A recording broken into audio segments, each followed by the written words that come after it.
Hey, what's up everybody? This is Scott Mills from Colony House.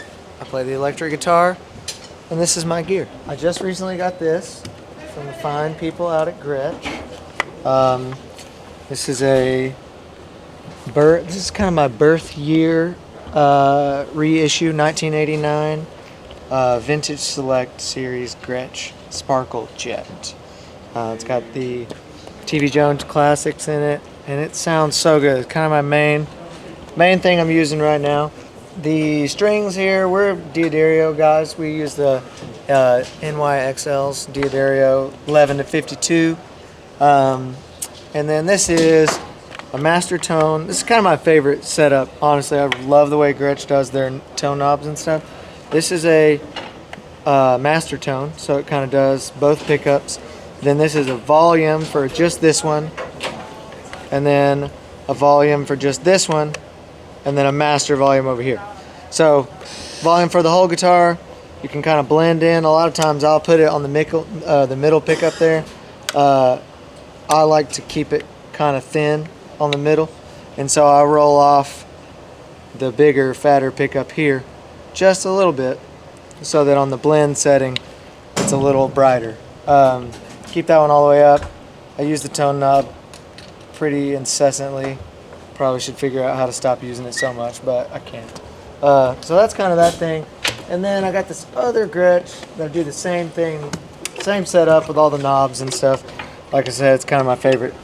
So master tone, volume for these two. A little extra foam there for the buzzy harmonic stuff. These are just the Gretsch Filtertrons, but they sound awesome. Has this real similar sound, except this one's hollow body, or semi. It's got a center block, so it's bigger, like kind of low, a lot more low end coming out of this one. So I use it on cleaner songs, play some slide on it, and that's more of the like rock guy. This is another custom, or a custom company from Portland that now has relocated. Casey, Marvin, and the Veritas guys. This is called the Mini Master. It's got his, I think they're called the Polecat pickups. They're P90s essentially. Just a master, volume and tone here, three-way here. Same strings, Diodario, NYXLs, and the Bigsby, which, as you can tell, I'm kind of a fan of. I like to use it as much as I can. But these guitars are incredible. They play outstanding. They're custom, so they just like, the necks and stuff are just perfect on them, dude. It's so amazing. They just stay in tune incredibly, and I've literally never had it set up since I got it. For the most part, all of our guitars, we call it Colony House standard. It's 1/2 step down on each string. So all of our guitars are like that, except this one, for me, would be like a drop D version of Colony House standard. So it's like D sharp, A sharp, F sharp, C sharp, G sharp, and then C sharp again. So nice and low on this guy. And then this is a custom guitar out of Kansas City. It's called Brown, but same deal, volume and tone on this. And then it's got an attachment for a tremolo that I just don't use, because on this guitar it's like I got it down in drop D. I use it on a couple of the more rock songs, and don't need all that on the rock tunes. But this guitar is amazing. It sounds huge, and it was my first Jazzmaster. And then I do have one bass over here, which is the JMJ Justin Meldell Johnson custom signature Fender Mustang. This just has the strings that came on it. They're flat wounds. Don't know the gauge, but they sound so good, and this bass is sick. I do a lot of session work, and I use this as a baritone all the time. And then out on the road, we have one song that Park and I both play bass on at the same time. It's called Oh Yeah. So that's the guitars. Kind of got all my bases covered there. Next, we got some pedals here. Signal chain starts here with the tuner, and then I kind of like zigzag all the way through my drives, modulation, delay, reverb. The song I mentioned earlier, Oh Yeah, that I play bass on, we take the XLR here, from the DI section of the color box out to front of house. So it's pretty sick because I'm still getting the bass through my guitar amps, but then also our front of house guy Michael has just a clean line that goes, so you don't lose any of that awesome like sub, like low end kind of stuff. So then this is a cool fuzz. This is like Drew Shirley from Switchfoot's signature fuzz. It's called the Bun Runner from JHS. They don't make them anymore. They haven't made them for a really long time, and they're super hard to find. When you do find them, they're super expensive. So I love this thing. I use it on like a lot of our riff type songs. It's just such a usable fuzz. I forget I think this one's a tone bender, and then this one's like a more modern kind of like gated, like spitty kind of fuzz. So that's what I end up using the most of the time is this guy here. Then I go down to this Benson preamp, which I've got kind of wound out. I really enjoy like the sound of just like a pushed amp, and so that's why I use these kind of preamp overdrives versus like more gain centric, like overdrive sounding overdrive. It's just what I gravitate towards the most. My favorite pedal on here would very likely be this Boss VB2. I've had a really old, like the old Japanese made one. Wanted to retire it because I didn't want to mess it up, because if you look on eBay, those things are like $600. It's pretty crazy. But I got this Wazacraft one. They're exactly the same for all intents and purposes. I think they do the job just as good as the vintage one. That's the vibrato pedal. We go over to this Walrus Audio Chorus, which is so sick. Also does vibrato. Probably my second favorite pedal. Does my tremolo and like spring reverb, kind of like an amp in a box situation.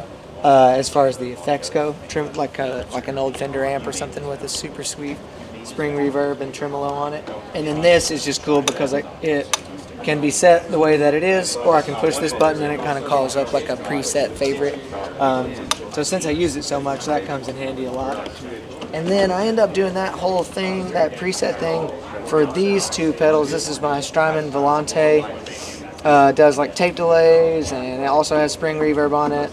Spring reverb's kind of like super important to the sound of the band, and we use it on everything. Bass, on guitars, on vocals, on everything. So can't ever have too much. That's why we got so many spring reverbs on here. A couple of them over here. But this disaster area controller does all of my delay and reverb for these two pedals, this Chase Bliss Dark World. So it's super helpful to keep you from like having to tap dance all over and turn on and turn off and all this kind of stuff. So I have the whole set programmed in for my delays and reverbs, just so that I don't have to like dance around the whole stage, and I can just focus on playing a little bit more. This pedal has become like a real favorite of mine. It's just like I'm all about vibe. I'm not as much about like having the biggest like washiest like perfect stereo delay and reverb. It's like way more about like the vibe and like nailing like the tones and like what's appropriate tone wise for the song as far as like the actual sound of the guitar, not as much of the effects. And so this is rad because it's got like all this character from like kind of like tape emulation and stuff that you can use. And so that's kind of that stuff. This is just a digital delay. Honestly, I never use it. It's on there because it's fun to mess with and sound check, but I don't really use it on any specific song right now. And then last but not least at all is this Radial JX2 Switchbone. We run 2 amps, which I'll show you back here in a minute. But this is kind of like an all-in-one, like super helpful for all things 2 amps. Like whenever you get 2 amps going, a lot of times there's phasing issues, a lot of times there's grounding issues, there's all kinds of stuff. So what this thing does is you run both amps, you run your signal into here, it's mono, coming from all the pedal board, into here, and then we get 2 lines out to go back to the 2 amps, and then you switch from your A and your B. I call them A and B, I guess this calls it 1 and 2. But, and then like if you're, you know, sometimes whenever I switch out an amp, different amps have different polarities and they'll go out of phase if you don't have it set right. So for my tour setup, I don't have to flip it. This is a ground lift for like if a buzz is happening. And then there's a boost. right here, which you can use as a kill switch, mid boost, or you can add a little gain, and there's like a little knob back here that you can adjust it. And then for the mid boost, you can add 5 dB, no mids, or 10 dB. This is a Benson Chimera. You can kind of see it here if we do this kind of deal. That's what it looks like. It is a 30 watt, kind of, I like to think that it's kind of like a British voiced deluxe reverb. It's what I told Chris Benson, who was the creator of this thing. He's got a handful of Benson amps. Caleb also has the Vincent amp, which is just, I mean, they're the best amps I've ever played. And it's amazing because they're new, like, they're just so reliable as far as, like, you're not bringing a vintage amp out and, like, wondering if it's going to mess up on you and stuff. So, anyways, also, like, just love the look of it, too. It's a vertical 2x12 instead of, like, a horizontal, so it's got, like, a cool classic look to it. It's 6 V6s and then 12 AX7s. So yeah, it kind of has the feel of like a deluxe reverb, but it's 30 watts, kind of like a British amp. And this is like a tweed combo. It's made by Tyler Amps out of New Jersey, and it is just like super dimed, like all the way up. Kind of, it actually goes to 11, which is tight. But super dimed, like just turned all the way up. It's a small speaker. It just, if you heard it, it's just like super compressed and dirty and squishy, and it's so awesome. I use this one predominantly, never this one by itself, always this one as like the main amp, and then for like big riff songs or like solos or leads and stuff like that, I bring this one in along with the other amp. It is just a carbon copy of what I'm playing out of this amp. It's just like super dirty and like compressed, and our front of house guy Michael puts it at a different place in the PA, and it just kind of sounds like this other guy just comes in and starts playing whenever I bring that one in. So anyway, that's my amps, guitars, pedals. Thanks so much for coming and checking out the gear. And Colony House, our band, is on tour right now. Check us out, colonyhousemusic.com/tour for all the dates. Hope to see you at a show.